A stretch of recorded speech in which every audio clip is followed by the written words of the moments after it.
It really does look like a manufacturing defect, not an actual crack, but it does travel all the way through and back, like there was a problem with the mold that this was being forged into. So we're going to take it off and replace it. Got 3 links, and we're going to remember that. Someone's got a good eye. Again, it doesn't look like an actual crack, but it's enough of a defect that I think we want to get rid of that. So I could use my import. You can see that the quality of the pressing here on the imports is always a little bit crappier. The lettering is like this mold has been overused and used too many times, as opposed to the domestic ones. Got really nice clear lettering. It's real easy to read the sizes. Often the Crosbys will have a colored pin, and you're less likely to have those kinds of defects from the forging process. The reason why I do the pin down in this is because if I'm on the end of my 1/4 inch chain, I can fit that 5/16 shackle in through there, no problem. But when I have to do a link that's down and I've got that loose link, sometimes it's hard to fit it through there. But I can fit the pin through there just fine. So if I'm not going to cut off these extra links, which I'm not going to do because I may need to make other future adjustments, I'd like to have some slack and be able to go both directions if needed, I'm going to put the pin in this way. So we'll pop that in there, pop this down.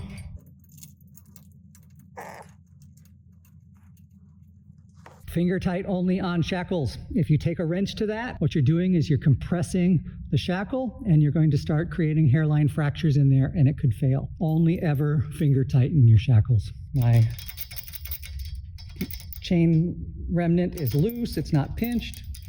And then it's time to mouse it. This is safety lock wire. I think that says LOOS and Company, Loose and Company. It's hard to read in that strange font. Stainless steel. This is the 0.20 diameter or thickness. Actually, the one I've been using most of the time is the middle gauge, the 0.32. I would use that smaller wire for smaller shackles, like 1/4 inch ones or 3/16 ones. I like to cut a piece of wire and then fold it in half, double up my strength, pinch this down. Don't need to double it up, but I feel better about it doubled up. And if there's a proper mousing technique or safety wire technique, I would love to have your input on what you know is that, because some sailing applications, as I've said in one of the other comments, they have very specific ways for mousing turnbuckles and things like that. I only want to mouse the pin to the shackle. I don't want to go through this other chain link. I don't need to mouse it to anything else. I just want to keep that pin from moving. So I will put that together, and then I prefer the linesman's pliers because it's real easy to do twisting. Get it nice and tight and nice and snug, cut off that excess. And then without poking yourself, get that thing bent down so it's not going to poke on anybody. And just sort of snugged in out of the way. It's not going to grab on any scenery. And now we're moused in a much happier way. I like that a lot better. We're going to change out the zip ties on all of these. I should have changed them out a long time ago. When I did this rigging, I didn't know better. I know better now, so I'm taking these zip ties out of service and replacing it with wire.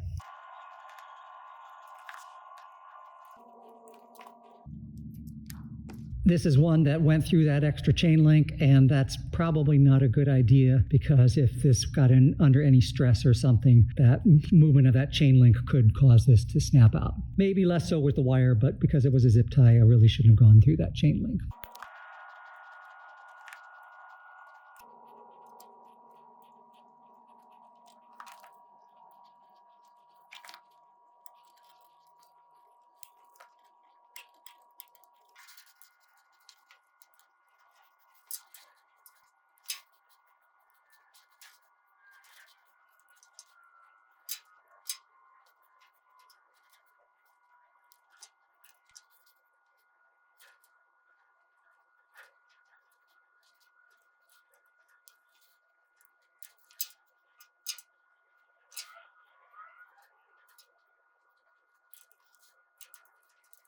All right, and there we go. We've done a little maintenance that I should have done a long time ago because I've been doing everything with wire for the longest time. I know those zip ties have been up there longer than they should have been.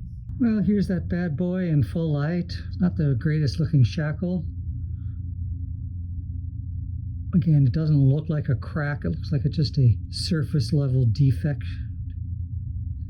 But I don't want to risk continuing to use that. So, in the trash it goes. And of course, we're going to log and note what we do in our rigging maintenance log so that all is tracked and all work is done. Anything that involves life safety maintenance, you should be documenting it and tracking it.